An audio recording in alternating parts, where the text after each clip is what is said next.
নির্বাচন চলছে এবং পৃথিবীর বৃহত্তম গণতন্ত্রের নির্বাচন চলছে। এর ফলাফল আগামী 4ই জুন জানা যাবে। কিন্তু তার আগে এই এই প্রক্রিয়ার মধ্যে উঠে আসছে বেশ কয়েকটা প্রশ্ন।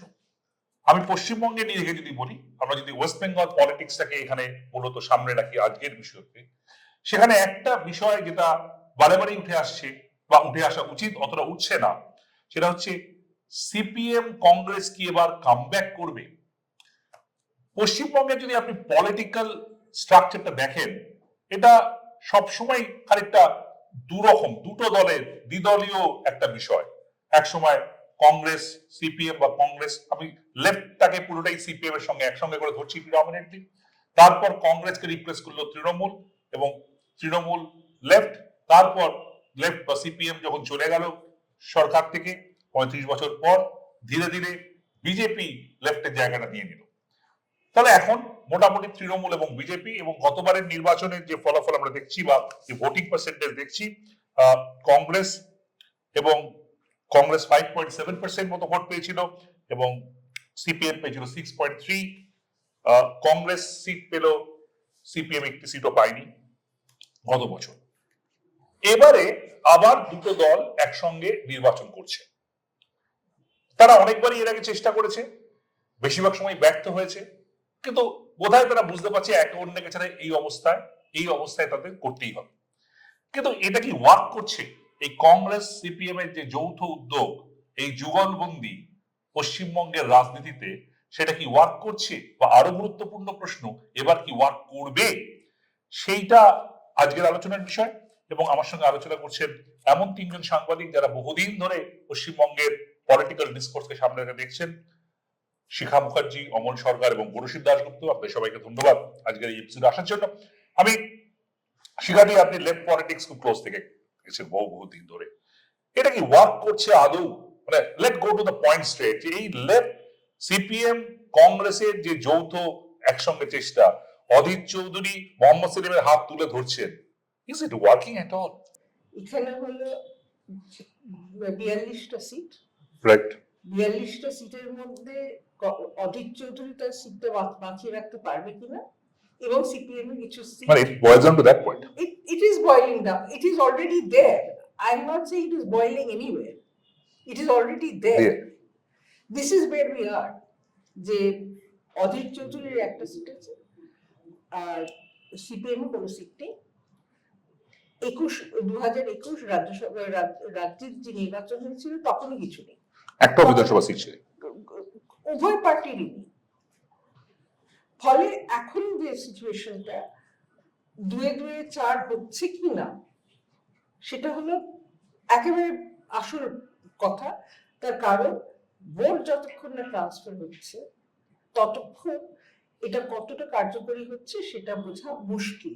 কিন্তু আমি সেখানে তোমার এই সংখ্যা তথ্য নিয়ে একটু বলবো। প্রথম কথা হলো যে 2019 সালে আমরা যেটা বুঝলাম যে বাম যে ভোট, সেটা কিন্তু একেবারে ঝেঁটিয়ে বিজেপিতে চলে গেল, কিছু অংশ তৃণমূলের কাছে গেল। কংগ্রেসের ভোট কমলো এবং সেটাও ঝেঁটিয়ে বিজেপিতে গেল, হয়তো কিছু গেল তৃণমূলে। কংগ্রেস সিপিএম এই যে জোট, সেটা কার বিরুদ্ধে আমাকে সেটা বুঝতে হবে। এই যে ব্যাপারটা, মানে বললে যে আসলে দ্বিমুখী লড়াই এবং ভোটিং পার্সেন্টেজ সেটাই দেখাচ্ছে, কিন্তু কোথাও একটা সেন্স অফ প্রপোর্শনের জন্য অনেকেই মনে করছেন যে লেফট বা অল্টারনেট একটা থার্ড ফোর্স এই রাজ্যে দরকার। তাহলে এই যে রুলিং পার্টি করাপশনের কথা বলছি, ওদিকে বিজেপির একটা সেন্ট্রাল করাপশন, সেটা কোথাও একটা ব্যালেন্সিং ফ্যাক্টর অপারেট করে। এবং কোভিড এর সময় রেড ব্রিগেডের কথা আমরা শুনেছি, তারা অনেক রাস্তাঘাটে দৌড়েছেন, অনেকে আবার মজা করে বলেছেন সিপিএম কি এনজিও হয়ে গেল নাকি, নানা কথাবার্তা আমরা শুনেছি। এবারে ইলেকশন, আপনি মাঠে ঘাটে ঘুরছেন, কতটা ম্যাটার করতে পারে বা কটা সিটে ম্যাটার করতে পারে এই লেফট এন্ড কংগ্রেস? দুটো বিষয় আছে। একটা হচ্ছে গোটা দেশেই হয়েছে, পশ্চিমবাংলাতেও হয়েছে, রাজনীতিটাকে মাইনাস করা। এটা তৃণমূল এবং বিজেপির common agenda, no politics. Political party থাকবে, সরকার চালাবে, ক্ষমতা ভোগ করবে, রাজনীতি থাকবে না। আপনি দেখুন সন্দেশখালী একটা ঘটনা, কিন্তু গোটা সন্দেশখালীটাই আলোচনায়। তার কারণ আপনি মূল্যবৃদ্ধিটা আনবেন না, আপনি বেকারিটা আনবেন না, আপনি কমিউনালিজমটা আনবেন না, আপনি বিভাজনটা আনবেন না, তাই তো? আমি সন্দেশখালীকে খাটো করছি না যদি ঘটনাগুলো হয়ে থাকে, কিন্তু 42টা আসনের জন্য শুধু সন্দেশকারী ধরে দিয়ে প্রধানমন্ত্রী আর সন্দেশখালী দিয়ে মমতা বন্দ্যোপাধ্যায়ের বক্তৃতা শেষ করে দেবেন, এটা হতে পারে না। It's conspiracy number one. এটা হচ্ছে বাম কংগ্রেস বা অল্টারনেট ফোর্সের একটা বড় সমস্যা, যে মানুষকে রাজনীতির ইস্যুতে টেনে আনা, যে কারণে রিয়াল ইস্যু কথাটা ব্রিগেডের সভা থেকে 7ই জানুয়ারি ডিওএফআই বলেছিল। এখন এটা খুব রাতারাতি হওয়ার কথা না। না হওয়ার কারণটা হচ্ছে, আমি মুর্শিদাবাদে গিয়েছিলাম, বহরমপুরে গিয়েছিলাম, মুর্শিদাবাদ কেন্দ্রে গিয়েছিলাম, আমি কৃষ্ণনগরও গিয়েছিলাম।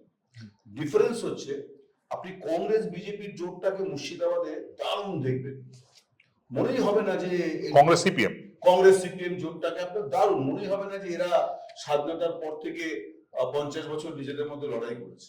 বাট আপনি নদিয়ায় সেটা পাবেন না। তার মানে এটা ব্যক্তি বিশেষের, অধীরের সংগঠন আছে, অধীর তার সংগঠনকে বলেছে তুমি সাপোর্ট করো, করো, ফলে তারা ওখানে নেমে গেছে। আমার ধারণা ভোটের শেয়ার খানিকটা বাড়বে। ওকে, তার কারণ মানুষ এখন বুঝতে পেরেছে। দেখুন, সব মানুষ তো চিরকাল বোকা থাকবে না। একটা বিশেষ মুহূর্তে তারা বিজেপিতে গিয়েছিল বা কিছু তৃণমূলে গিয়েছিল। আজকে তৃণমূলকে এবং বামপন্থীদের একটা ঘটনা, যে বামপন্থী ভোটারের মধ্যে একটা চেতনা কাজ করে। তারা তখন একটা ওপর থেকেই কিন্তু পার্টি থেকেই এই নির্দেশটা এসেছিল অনুচ্চারিত, যে তৃণমূলটাকে হাঁটাতে হলে বিজেপিতে করো, বা আমরা শেল্টার দিতে পারছি না, গো ফর বিজেপি। এটা নর্মাল হয়। এটা একটা জিনিস দেখুন, আপনি যখন মানে সাংবাদিকতার সময় লেফটের একেবারে পিক এরাতে, মানে কংগ্রেস এবং সিপিএম চক এন্ড চিজ, সেই কংগ্রেস আর সিপিএম একই একটা ক্যারাভানের, একদিকে কংগ্রেসের ফ্ল্যাগ, একদিকে সিপিএম এর ফ্ল্যাগ। এটা কি যারা তাদের ভোটাররা তো মানুষ, তারা তো রোবট নন যে আমি বোতাম টিপে বললাম সিপিএম কে দাও, কংগ্রেসকে দাও, দেবেন। এই যে ভোট ট্রান্সফারের কথাটা হচ্ছে, এটা কি নেওয়া সম্ভব যে আমি আজকে বললেই আমি এই যে কংগ্রেসকে ভোট দিতে আরম্ভ করবো? Is it possible? হ্যাঁ, সেই প্রসঙ্গটাই আসছে যে এখন যেরকম ভাবে ভোট হয় বা হচ্ছে পোলারাইজ ভোট, সেইখানে দেখা যাচ্ছে যে সিপিএম অ্যাকসেপ্ট করছে যে হ্যাঁ, আমরা যদি বিজেপির সঙ্গে ফাইট করতে চাই তাহলে পরে আমাদের একটা জায়গায় আসতে হবে, আরেকটা পোলে আসতে হবে। কোন রকম ভাবে ওই যেটা শিখা বললো যে ওরা তৃণমূলকে গালাগাল দিচ্ছে না, কারণ একটাই তাদের শত্রু, সেটা হচ্ছে গিয়ে আমাদের বিজেপি। তাকে ফেস করার জন্য, যে পরে যাতে একটা থাকে, যে পরে ইন্ডিয়া হলে পরে একটা পলিটিক্যাল প্রসেসকে ওপেন রাখা, সেটা ইটস আ ফ্যাক্ট।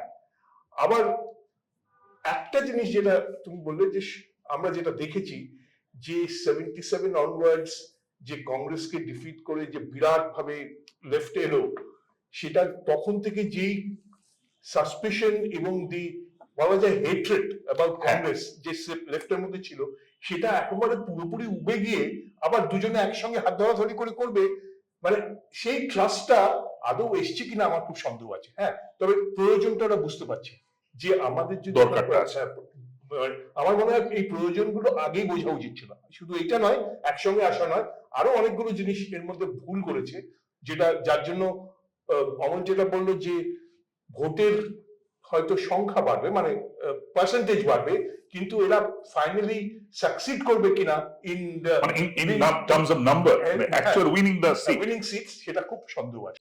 এই যে কথাটা খুব ইন্টারেস্টিং, যে ভোট বাড়বে বলে অমলদা ভাবছেন বা বলছেন, অনেকে মনে করছেন এই যে তৃণমূলের সঙ্গে যে পাবলিক স্ট্যান্ড অফ কংগ্রেস, যে তারা কংগ্রেস 7টা নাকি সিট চেয়েছিলেন, তারা 2টো অফার করেছিলেন এবং হয়নি, এর পিছনে আসলে কারণটা, যে কারণে কংগ্রেসের সেন্ট্রাল নেতৃত্ব কোনোদিনই তৃণমূলকে সেভাবে ক্রিটিসাইজ করেননি, সেটা হচ্ছে পাঞ্জাবের মতো এখানেও মমতা ব্যানার্জি রেকগনাইজ করেছেন, যদি উনি এই ইন্ডিয়া জোটটাকে নেন, জোটের ফর্মুলা কি ছিল, যে তৃণমূল কংগ্রেসের সঙ্গে যাবে, কংগ্রেস নিজের কোটা থেকে সিপিএম কে দেবে, তাহলে কমপ্লিট যে অ্যান্টি ইনকামবেন্সি, এই যে শিক্ষার দুর্নীতি, নানান দুর্নীতি, এই যে ফ্যাক্টরস গুলো, এগুলো সবগুলো চলে যাবে হচ্ছে ওই এর দিকে, মানে এই অ্যান্টি ইনকামসি ভোটটা চলে যাবে বিজেপির দিকে।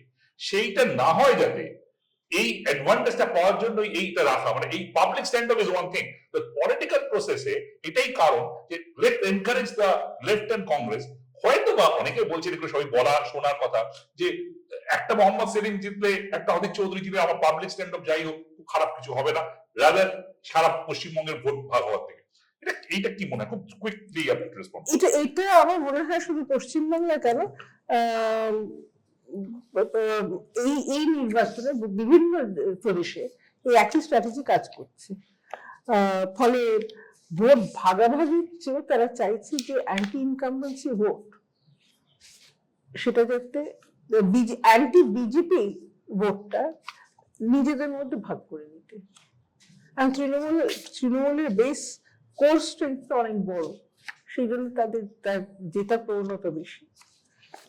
অ্যান্টি তৃণমূল ভোটটা যাতে বিজেপিতে না যায়, সেটাই হলো আসল কথা।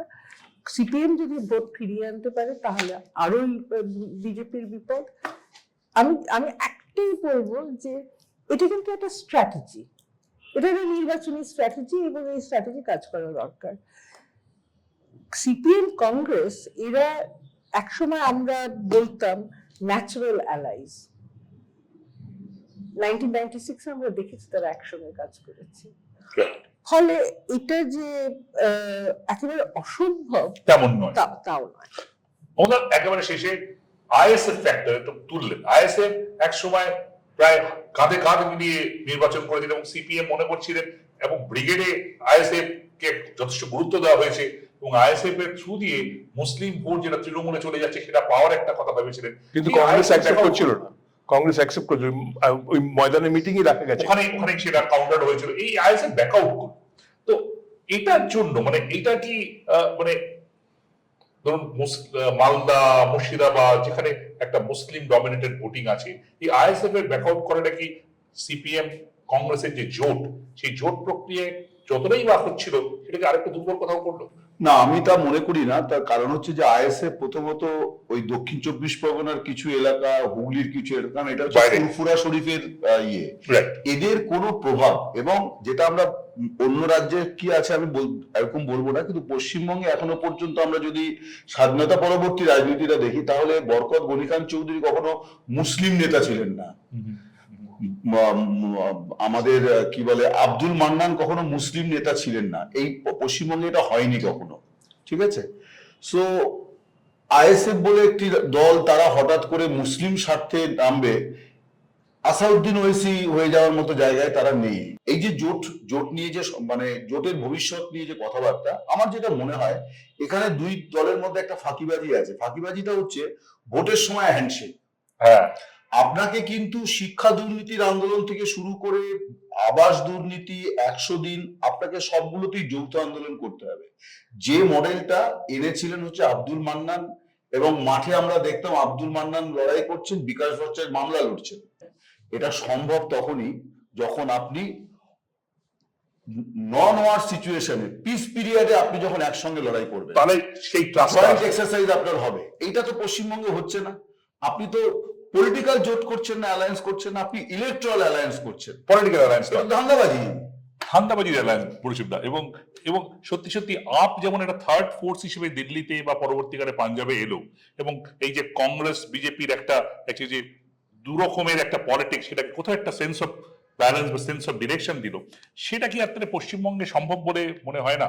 খুব কুইকলি সম্ভব, অসম্ভব কিছুই নয়, কিন্তু পয়েন্ট হচ্ছে কি সময় দিতে হবে। এই ডিস্ট্রাস্ট, এই এত বছরের ডিস্ট্রাস্ট দুটো পার্টির, হঠাৎ ওই বললাম যে এখন ডিক্টেট করলাম যে দুজন একসঙ্গে কাজ করবে, অমূল্য বলছে শুধু ইলেকশনের সময়, হ্যাঁ, সেটা হয় না। এটা সময় দিতে হবে। যদি যেন ফর এক্সাম্পল সময় লাগলো সিপিএম কে বুঝতে যে আমাদের ইয়াঙ্গার জেনারেশনকে সামনে আনতে হবে, সেটা এতদিন সময় লাগলো। আমার গত অ্যাসেম্বলি ইলেকশনে আমি কয়েকজন সিপিএম নেতাকে যখন বলছিলাম যে তোমরা কি ইয়াং নেতা, তাহলে তোমরা কি সামনে, তোমরা কি ডায়াসে উঠেছো? বলে ডায়াসে ওখানে তো বিমানদার বসবেন, আমরা কেন যাবো? শুধু ইয়াঙ্গার, কিন্তু অথচ চেঞ্জ করেছে তো, এখন ইয়াঙ্গার জেনারেশন এবার ফাইট করে সামনে আসছে, which is a good sign। কিন্তু এগুলো হতে সময় নেবে। ওই ট্রাস্টও বিটুইন কংগ্রেস এবং সিপিএম, এতদিনকার ডিস্ট্রাস্ট বা এতদিনকার ঝগড়া করতে সময় নেই, অত সহজ হবে না। আমরা শুনলাম যে সিপিএম কংগ্রেস কি কামব্যাক করবে, যেটা খুব ইন্টারেস্টিং যে এটার মধ্যে অনেক লেয়ার্স আছে। এটা খুব সিম্পলিস্টিক একটা প্রশ্নটা খুব সিম্পলিস্টিক হতে হবে, উত্তরটা সিম্পলিস্টিক নয়। এবং এটা খুব ইম্পর্টেন্ট যেটা অমলদা যে কথাটা বললেন যে শুধুমাত্র ইলেকশনের সময় এটা ইলেকট্রাল অ্যালায়েন্স করব, আবার ইলেকশন হয়ে গেলে ভুলে যাবো, একে অন্যের সঙ্গে কাজ করব না, হয়তো কখনো কখনো মামলা মোকদ্দমা করব, সেটা মানুষের মধ্যে খুব একটা ভালোভাবে আসে না। এবং দমকলে এত মানুষ খুন হবেন আর পরবর্তীকালে আমি যে পলিটিক্যাল পার্টির দ্বারা তারা ধাক্কা খেয়েছেন বলে মনে করছি তাদের সাপোর্ট করবো, সেটা সহজ নয়। কিন্তু পলিটিক্স মেক স্ট্রেঞ্জ বেড ফেলোস, এবং এটা আমরা জানি। সুতরাং এখানে একসঙ্গে আসবেন, আমার মনে হয় তারাও খুব অ্যাম্বিশাস নন। তারা তারা আমার মনে হয় 2-3টা সিটের টার্গেট রেখেছে নিজেদের কাছে। মানে কথা বললে যেটা বোঝা যায়, তাদের যে দুজন মেইন লিডার, এদিকে মোহাম্মদ সেলিম এবং অধীর চৌধুরী, তারা যদি ইলেকশনে জিততে পারেন আর একটা যদি সিট হয়, তাহলে হয়তো পরবর্তীকালে, কারণ এটাও আমাদের ঠিক যে ধরুন কেন ইলেকট্রাল অ্যালায়েন্সটা পলিটিক্যাল অ্যালায়েন্স হচ্ছে না, বিকজ ইলেকট্রিক্যাল অ্যালায়েন্সটা সফল হচ্ছে না। এখন ডিম আগে না মুরগি আগে এই প্রশ্ন আসবে, কিন্তু এই জায়গাটা আমরা বুঝতে পারছি যে একটা যদি ইলেকট্রাল রিজনেবল সাকসেস তারা পান, which is very low ambitious success, তারা আগামী দিনে পশ্চিমবঙ্গে একটা থার্ড ফোর্স আসবে বলে আমরা মনে করছি। শেষ করছি এখানে, নমস্কার।